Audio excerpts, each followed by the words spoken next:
한반도에서 처음 인류가 살기 시작하면서부터 함께한 과학기술. 그렇다면 과학기술의 시작은 무엇이었을까? 사물의 크기, 부피, 무게를 궁금해하는 것이 그 시작이 아니었을까? 땅 위의 이야기를 담은 측량의 역사, 도량형이다.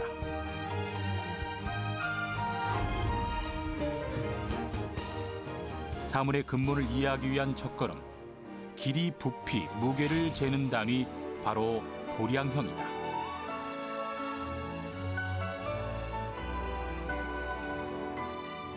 도구를 만들기 위해 돌의 크기가 궁금했을 것이고, 집을 짓기 위해 나무의 무게가 얼마인지 중요했을 것이다.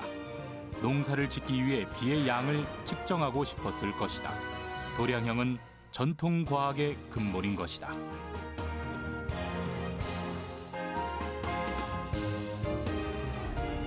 길이, 무게, 부피를 측정할 수 있기에 과학기술은 발전하기 시작했고 나라의 기준을 세울 수 있었다.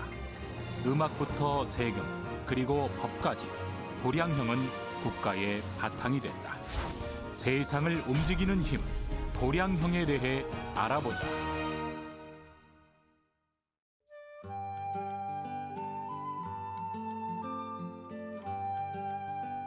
과학의 시작은 사물의 크기와 부피, 무게 등을 측정하는 데서 시작되었다고 학자들은 입을 모은다. 측량의 시작, 바로 도량형이다. 그렇다면 도량형은 정확하게 무엇일까?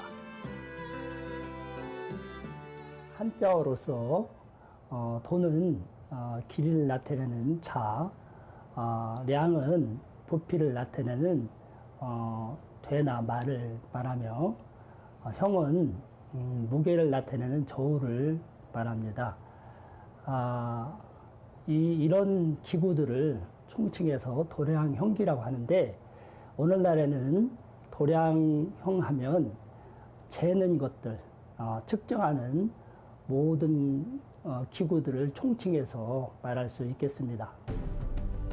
도량형은 한반도에 인류가 출현하면서 시작되었다고 해도 과언이 아니다. 도량형의 기준이 생겨야만 곡식 수확량을 균일하게 분배할 수 있고 기초적인 법규를 만들 수 있었다. 그리고 개인의 재산을 구분지을 수 있는 기준이 필요했을 것이다. 고대 도량형은 하나의 문명의 척도, 기준이라고 볼 수 있습니다. 제가 우리가 그냥 단순하게 길이를 잰다 이렇게 생각하시면 안 되고, 그것은 결국 과학 기술과 관련되어 있습니다. 토목, 건축. 그러니까 우리가 현재 그런 기술을 갖고 있지 않다면 외부에 그런 기술을 갖고 있는 책들, 저서들, 그런 문화들, 이런 것들을 이해해서 가지고 와야 되고요. 도량형이 국가의 기반이고 과학의 기초라는 것은 고대 유적의 겉모습에서부터 나타나 있다. 황룡사는 신라 제1의 사찰이었고 신라인들의 정신적 지주 역할을 했던 곳이다. 그리고 황룡사의 본존에 장육상이란 불상이 안치되었는데, 바로 장육상이란 이름에 고대의 도량형 비밀이 숨겨져 있다.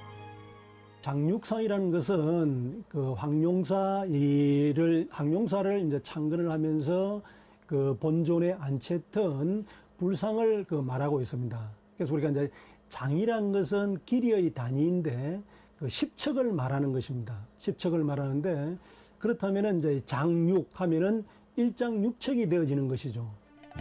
장육상이란 말 그대로 일장육척이라는 길이를 가리키는 이름이었다.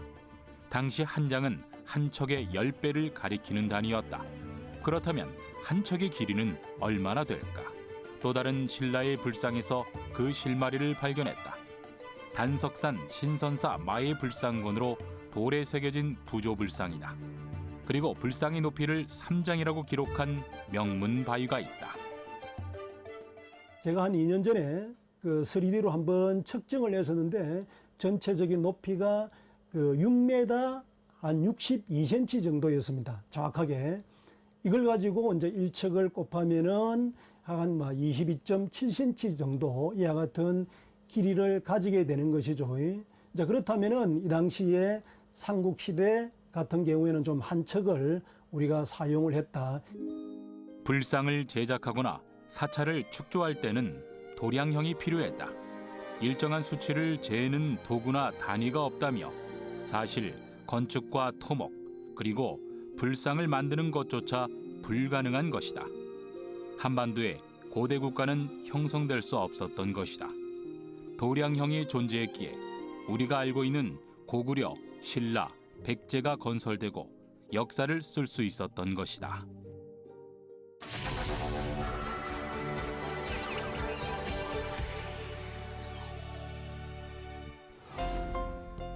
고대 역사를 살펴보면 척이라는 단위가 유난히 눈에 띈다.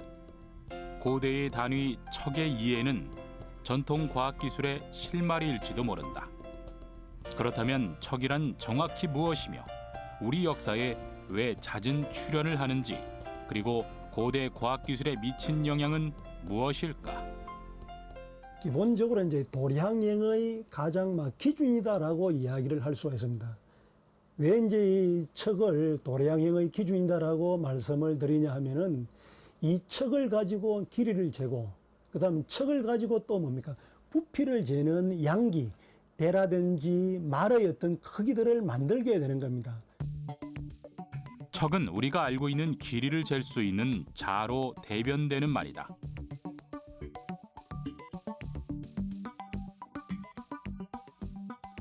길이의 단위로 사물의 길이를 재고 척을 기준으로 또 다른 과학 도구인 측량 도구를 만들 수 있는 도량형의 근간인 것이다.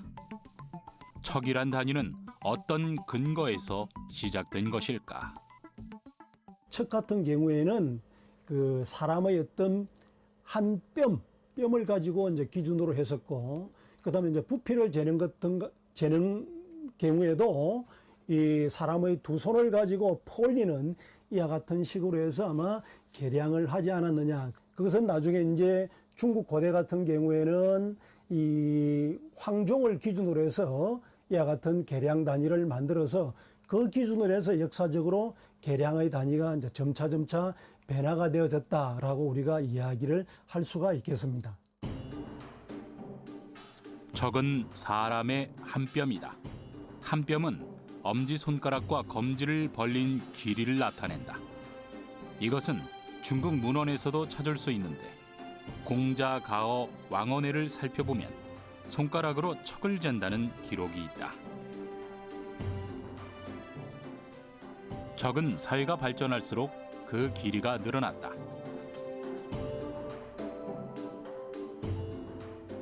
고대 척의 기준은 당척이었다. 당척이 전래되면서 한반도의 고대 국가 건립에 영향을 미쳤다. 그런데 중국의 척 대신 우리 고유의 척이 태동했고 그 척은 한반도를 넘어 일본에도 영향을 미쳤다. 바로 고구려 척이다. 고구려에서 만들어져 고구려 척이라 불렸던 고대의 자다. 한나라 때 그 사용하던 23.7cm의 자에 한 척에 반 척을 더해서 35.6cm의 자를 만들어서 사용하게 됩니다. 이것은 이 동북아시아에 있는 나라들이 전부 고구려 척을 사용하는데 신라라든가 백제, 돌궐, 일본과 같은 이런 나라들이 전체 사용해서 이 표준의 어떤 국가의 위상을 볼 수 있는 것이라고 볼 수가 있겠고요. 고구려 척이 처음 알려진 것은 일본 기록에 의해서였다. 고구려 승려가 전한 것으로 알려졌는데 일본 율령 주석서인 영지패에 의하면 땅을 재는 데 있어서 고구려법을 사용하는 것이 편리했다라고 적었다. 고구려 척이 일본에 전래되면서 일본의 성을 짓는 토목기술과 논밭의 넓이를 재는 기준이 되었다. 그래서 고구려 척은 일본의 문명사에 큰 영향을 미쳤다. 일본 열도에 고구려가 멸망한 지 한 1300년이 지난 지금에도 이런 건축물이라든가 또는 뭐 성곽이라든가 이런 고분이라든가 이런 걸 통해서 고구려 자가 사용된 흔적들을 곳곳에서 볼 수 있는데 고대 일본의 율령 책들이 남아 있는데요. 거기에 보면 그 면적을 측정하는 방식이 나오는데 거기에 설명이 고구려의 방식대로 한다. 고구려 척도에 따른다. 이런 표현들이 나오고 있습니다. 척에 관한 재미있는 역사적 이야기들도 있다. 태조 이성계가 조선을 건국하기 전 마이산에서 산신에게 금척을 받는 꿈을 꾸고 조선을 건국했다는 이야기다. 이성계가 장군 시절에 꿈에서 마이산에서 산신에서 금척을 받게 됩니다. 그래서 그걸 기념으로 해서 몽금척 정제가 만들어지고 거기에 그 찬양하는 글도 지어집니다. 그렇게 해서 그런 몽금척 정제는 조선 500년 동안에 내내 그게 국가의 경사스러운 잔치에는 항상 연주도 하고 춤도 추고 그렇게 하게 됩니다. 척은 표준을 재는 도구다. 당시 표준을 소유하는 것은 왕에게만 가능한 일이었다. 태조 이성계가 금척을 받았다는 꿈 이야기는 아마도 왕권에 대한 타당성을 우회적으로 표현한 것일지도 모른다. 척은 고대부터 지금까지 한반도에서 중요한 단위이자 문명의 시작점이다.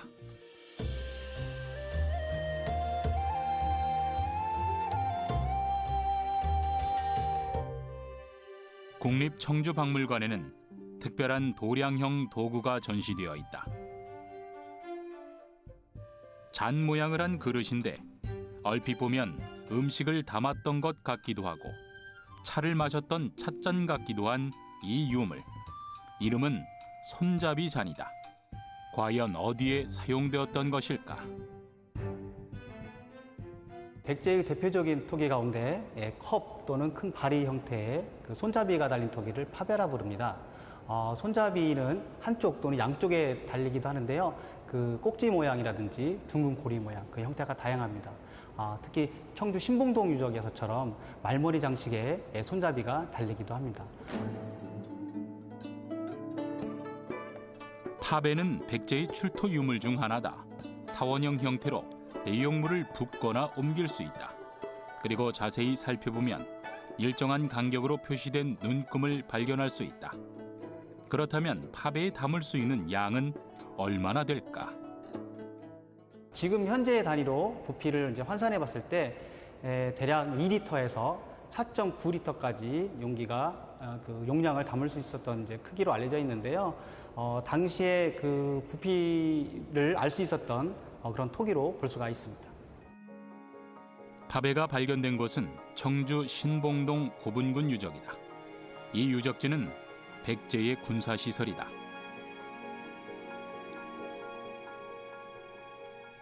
파병은 군인들에게 쌀을 나눠주거나 군미, 즉 세금을 측정하는 데 사용됐을 거라 추정된다. 세금과 관련된 또 다른 도량형 도구가 있었다. 바로 목간이다. 나무로 만든 자의 형태이다. 목간은 주로 징수된 세금에 납세자들이 붙였던 것으로 납세자의 이름이나 납세량이 적혀져 있었다. 목간을 사용했던 이유는 이동 중 분실되거나 납세량이 지워지지 않게 하기 위해서였는데 목간은 중요한 도량형 자료이기도 하다. 목간은 주로 이 꼬리표 목간으로 많이 활용됩니다. 거기에다가 납세자의 이름을 적고 납세자가 얼마의 양을 국가에 세금으로 냈는가를 기록해놨어요. 그러니까 당연히 거기는 도량형, 특히 양제에 해당되는 것들이 기록되어 있습니다. 그중에 이제 우리와 현재까지도 많이 쓰이고 있는데요. 한 석, 두 석 할 때 도량형 단위인 그 석이 거기에 적혀 있고요. 세금 징수 내용뿐 아니라 당시 관리 제도를 적은 목간도 발견되었다. 목간은 자의 형태이다. 그리고 그 안에는 세금, 신분제도, 그리고 규율을 어겼던 관리의 반성문까지 다양한 내용을 담고 있다. 그렇다면 왜 자의 형태에 국가와 관련된 내용들을 담은 것일까? 도량형이 나라를 지키는 힘이라는 것을 우리 선조들은 이미 알고 있었던 것은 아닐까?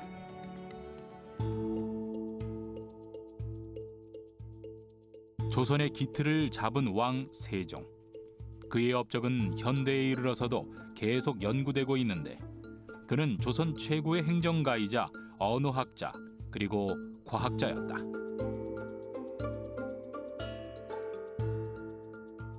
또한 무척이나 음악을 사랑했던 왕이었다. 아니 박연이 39번째 상소문을 올렸구나. 조선의 음악을 재정비하자는데 황종율관을 만들자는 것은 또 무슨 소리인지.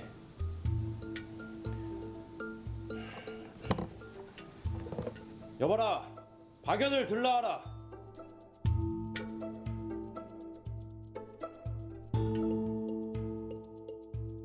전하, 소신의 상소를 읽으셨나이까? 그렇소. 39번째 상소를 읽고 그대를 불렀소. 황종율관을 만들겠다고? 예, 중국의 것이 아닌 우리의 황종음을 찾기 위해서 황종율관을 만들어야 합니다. 세종은 우리만의 황종음을 만들 수 있게 황종률관을 제작하라 지시한다. 그리고 이 지시는 조선의 도량형 탄생을 알리는 신호탄이었다.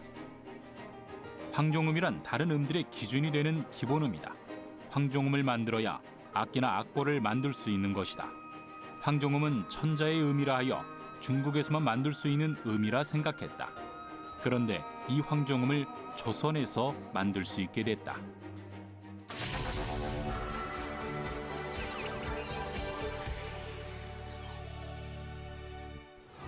우리 전통 음계는 12음계가 기본이다. 황종, 대려, 태주, 협종, 고선, 중려, 유빈, 임종, 이칙, 남려, 무역, 응종. 이 중에서 첫 음계는 황종음인 것이다. 황종율관은 우리가 그 소리의 파장을 한 파장을 31.25cm로 규정하고 있는데 한 피리의 길이가 31.25로서 소리의 한 파장을 나타내는 것으로서 이것은 지름이 1cm, 둘레가 3cm, 다시 하면 한 3.14파이에 해당하는 것으로서 이것을 이제 길이의 척도로 삼는 기준을 만들었다는 것이 굉장히 놀라운 것입니다. 황종률관은 황종음 소리를 내는 관으로 박연의 연구 결과 조알 100개를 나란히 놓으면 황종률관 길이가 됐다. 약 31.25cm다.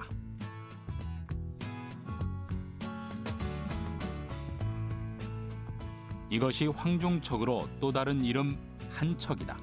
이 황종척은 조선 도량형의 원기가 됐다. 황종률관이 완성된 후 조선의 악기와 악보가 정비되었다. 모든 악기의 기준 편경을 제작할 수 있었다. 편경은 정확한 음을 가진 악기로 모든 악기의 기준음이다. 세종 7년 1425년에 우리만의 소리와 기술로 제작되었다. 그리고 전통악기 중 유일하게 화음을 낼 수 있는 생황. 생황은 세종 때 악기 도감에서 제조되었다. 중세 사회에서 전 세계의 이 발명품을 이렇게 따질 때 전 세계가 가지고 있는 발명품이 50개라고 보면은 일본은 하나도 없고 그때 당시에 문화의 중심이었던 중국이 이제 5개 정도, 우리나라가 이제 28개 정도의 그런 발명품을 가지고 있어서 이런 이 측정의 과학을 토대로 해서 뭐 의학 또 농학 다양한 그 범위에서 이 문화 융성을 할 수 있는 그런 토대가 되었다고 볼 수 있습니다. 세종이 황종척을 만들고 도량형을 통일한 이후 조선의 과학은 새로운 전기를 맞게 된다.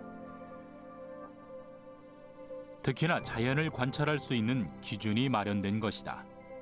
자연을 이용해 1시부터 12시까지 자동으로 시간을 알려주는 자경로.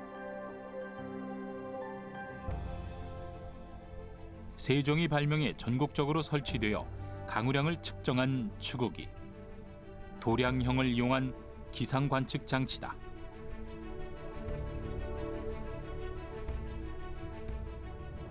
세종과 왕비가 사냥을 구경하기 위해 만든 길이고차, 수레를 이용해 거리를 잴 수 있는 장치다. 황종척을 이용해 천체의 운행과 그 위치를 측정하던 천문 관측기 혼천의 발명은 천문학 발전의 토대가 됐다. 세종은 도량형을 이렇게 표현하고 있습니다. 백성의 삶을 헤아리는 것이 도량형이다. 이렇게 이제 표현할 정도로 도량형이 우리의 과학을 기본적으로 이끄는 어떤 중추적인 역할을 한 것이 우리 한국의 전통 도량형이 아닌가 이렇게 생각합니다.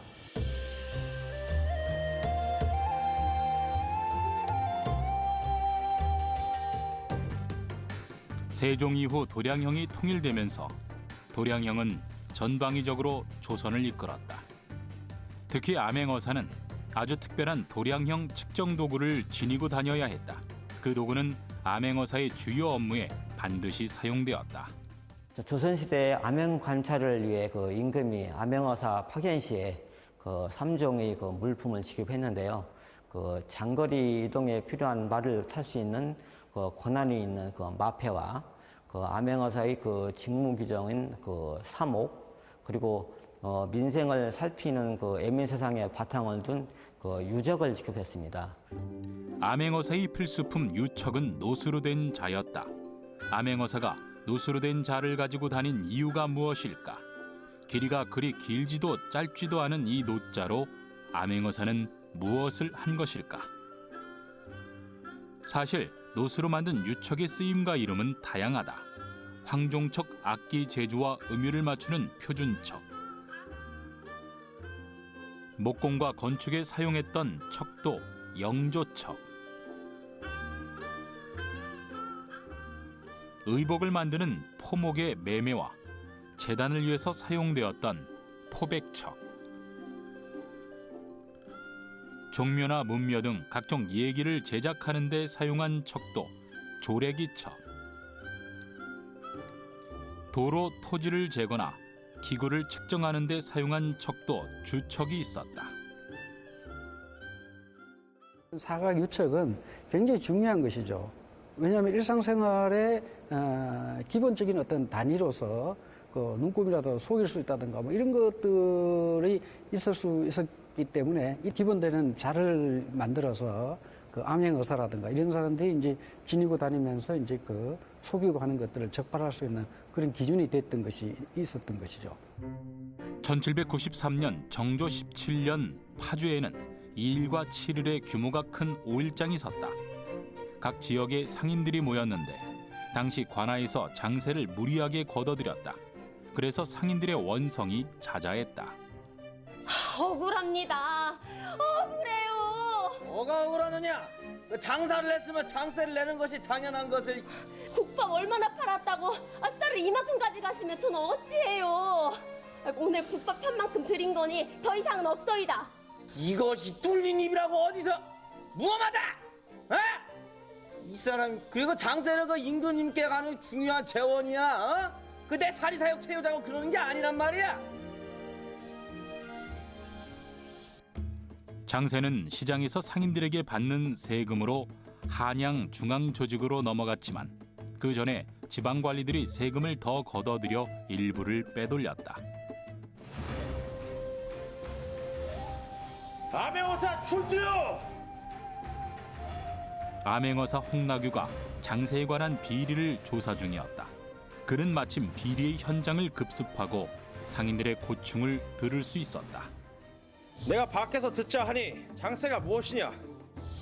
그 장세라는 것이요. 그게 그 공릉장이라는 데서 나오는 건데요. 이제 나으리 제 말 좀 들어보셔요. 아니 한 태에 한 바가지를 다 퍼간다니까요.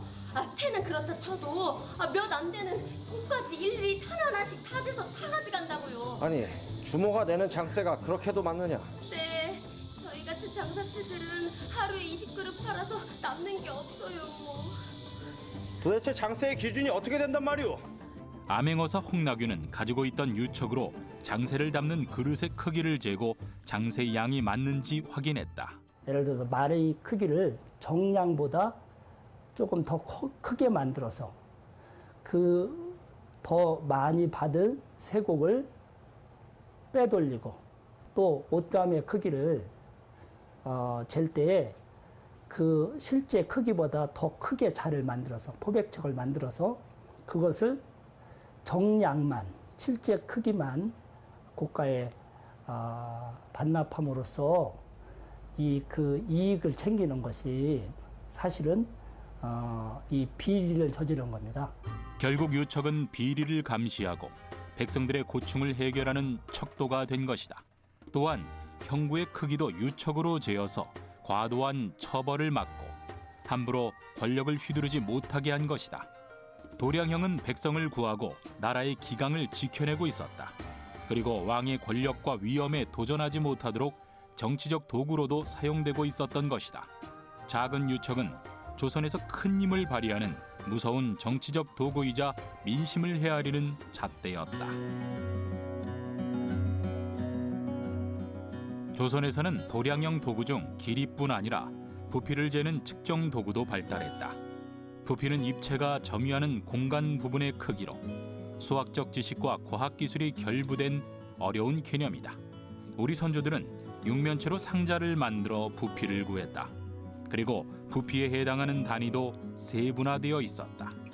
그리고 일정한 비율을 가진 수학적 체계를 지닌 단위였다.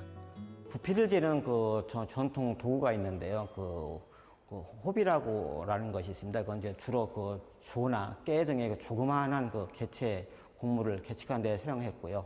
그 대는 그 일반적으로 쓰고 있는 건데 모양은 주로 장방향이라는 좀 약간 길쭉한 네모양 형태를 말합니다. 장방향으로 되어 있고요.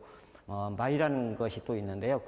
대가 10개가 합쳐졌을 때의 크기를 말을 합니다. 그렇다면 우리가 자주 듣는 한 되는 지금의 단위로 계산하면 어느 정도의 크기일까?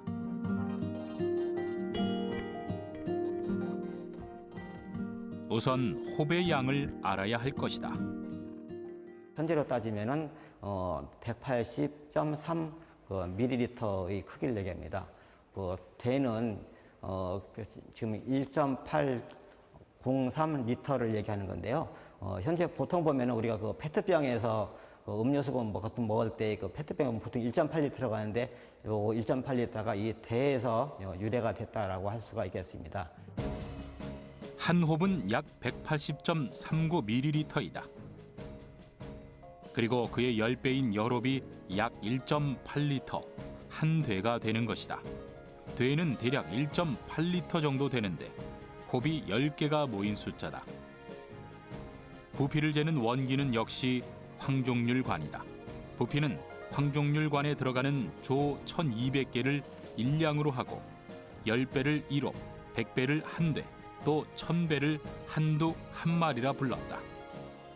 음악의 율관의 부피를 기준으로 해가지고 그 속에 들어가는 물의 무게를 기준으로 해가지고 무게의 기준을 만들게 되는데 현대에서 킬로그램 원기를 만들 때 똑같이 물의 무게를 기준으로 해서 물의 질량을 기준으로 해서 그 킬로그램을 만듭니다. 그거하고 거의 같은 원리라고 볼 수 있습니다. 그런 것들이 옛날 도량형하고 현대 도량형 사이에 유사성이 있지 않았나 그렇게 봅니다. 그런데 사실 한 대 한 홉은 지역마다 조금씩 차이가 있었다. 도량형의 통일이라는 큰 관점에서 보면 같은 단위를 쓰지만 그 양이 지역마다 조금씩 달랐던 것이다. 1700년대 경상도 지역에서 있었던 일이다. 부부는 주인이 바뀐 쌀집에서 쌀을 사면서 시작됐다. 아니, 내가 항상 쌀을 사는데 주인이 딱 바뀌었더라고. 한양에서 왔다나. 그런데요? 아니, 원래 같으면 내가 한 대 주시오 이러면 경상도 같으면 원래 이렇게 한가득 줘야 되는데 오늘은 요만큼밖에 안 줬다니까요. 아니, 그 한양에서 온 여자 사기치는 거 아니에요? 사기치는 거 아니야? 그럼 아주 홍구령을 내줘야지 그거 가만히. 아 잠깐. 경상도에서는 한대가 한 이 정도 돼요. 그런데 한양과 경기도에서는 그 절반인 이 정도 되니까 새 주인이 한양 출신이라면 맞게 준 것이오.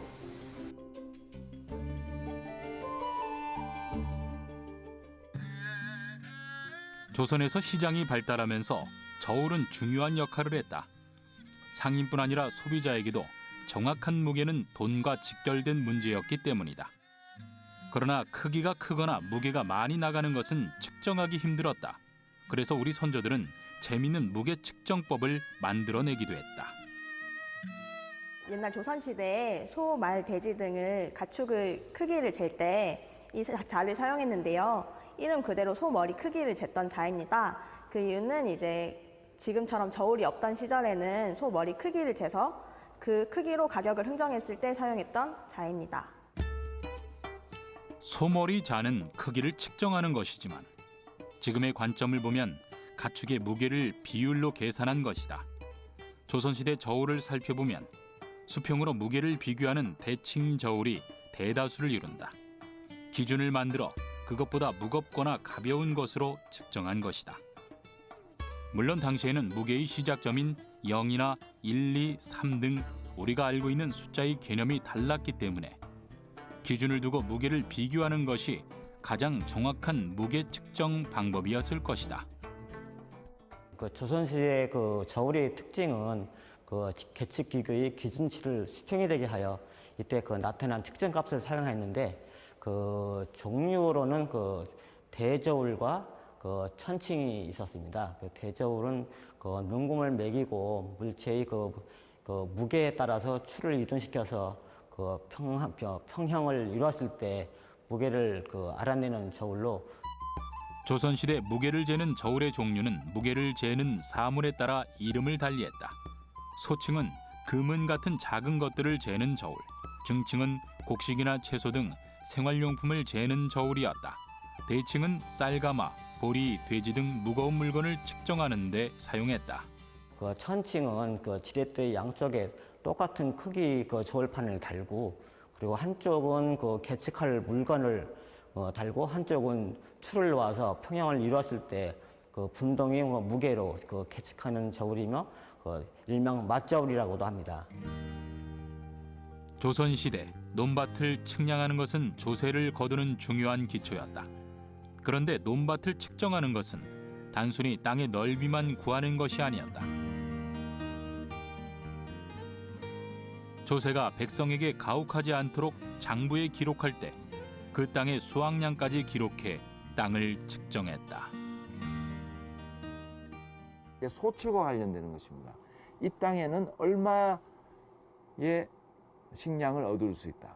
즉 생산량과 관련해서 면적을 생각하는 거죠. 왜 이렇게 생각하냐 하면 토질이 각각 다르기 때문에 아무리 넓어도 토질이 나쁘면 생산량이 떨어지고, 면적이 좁아도 토질이 좋으면 생산량이 높습니다.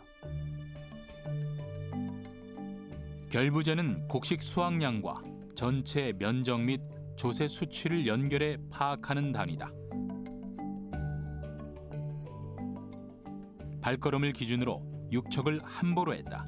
이것은 고구려 척과 관련이 있다.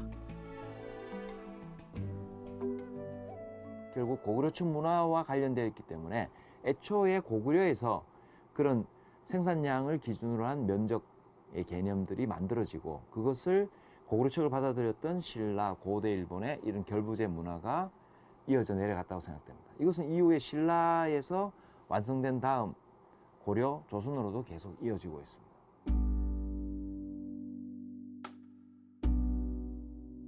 못줄은 모를 심을 때 사용하는 도구다. 논의 일정한 간격으로 실이나 헝겊으로 표시한 줄로 줄에 따라 모를 일정하게 심어 땅의 낭비를 막는 중요한 도구다. 지금까지도 못줄은 논농사에서 중요하게 쓰이는데 대부분 일제강점기에 시작된 것으로 알려졌다. 흔히 사람들은 일제시대에 근대 농법이 들어오면서 사용한 것으로 이렇게 말하고 있는데, 사실은 조선 후기 17세기 한 1767년도에 신중호가 쓴 후생록이라는 기록에 보면 모 꽂기 방법에 대해서 나오는데, 모는 한 포기에 4, 5대씩 꽂아야 하며 포기 여과는 5, 6치 되게 하는 것이 좋다. 줄사이는 곧바르게 하며 발을 자주 옮기지 말아야 한다고 했습니다. 이런 정황으로 봤을 때 한 17세기 후반서부터 이 도량 줄모를 했던 것을 이렇게 알 수가 있습니다.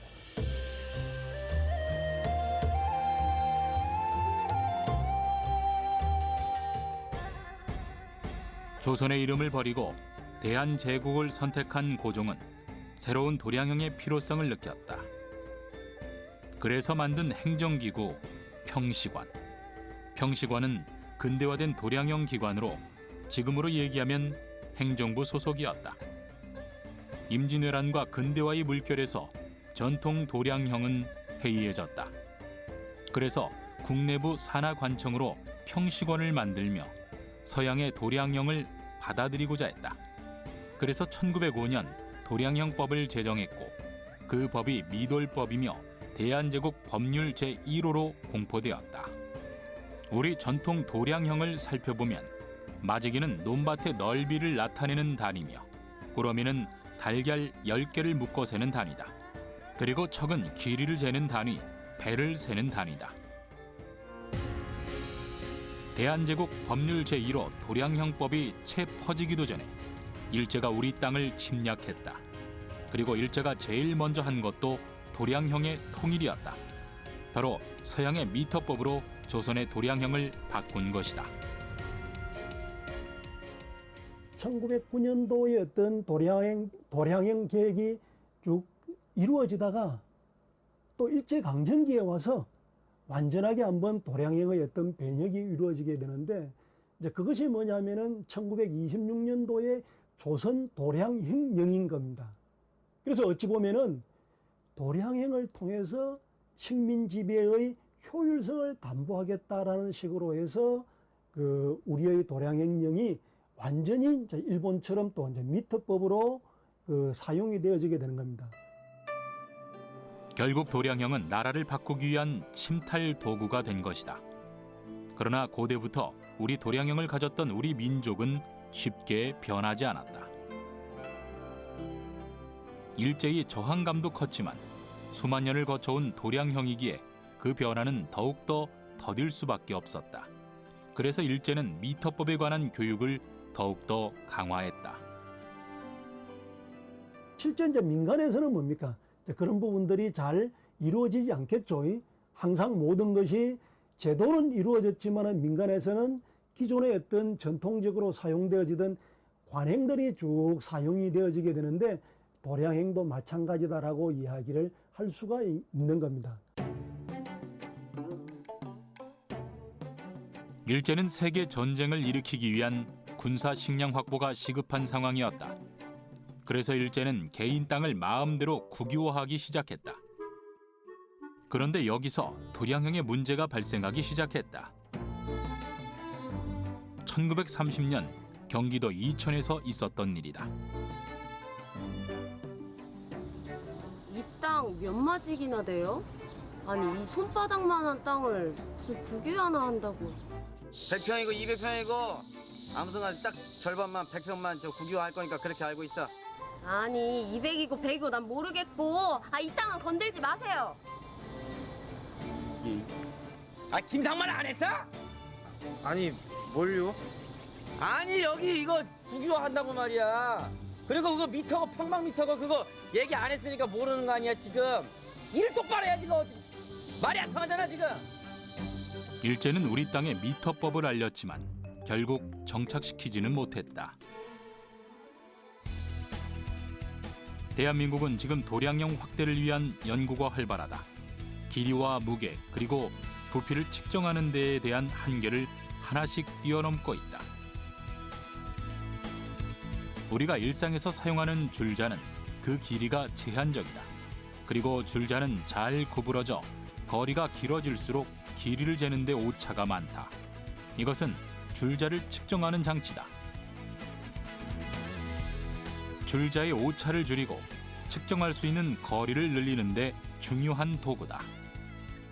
이거는 50m까지 줄자를 측정하는 장치입니다. 줄자의 길이를 측정하는 건데 길이의 기준은 레이저 간섭배라는 걸 이용을 해가지고 레이저 파장을 기준해서 줄자의 길이를 측정하는 장치입니다. 도량형이 한계를 뛰어넘는 것은 과학기술이 진보할 수 있는 가능성을 더 높이 올린 것이다. 더 작게, 더 멀리, 더 높이 측정할 수 있다면 우리는 역사 속 비밀부터 미래의 과학까지 예측할 수 있을지도 모른다.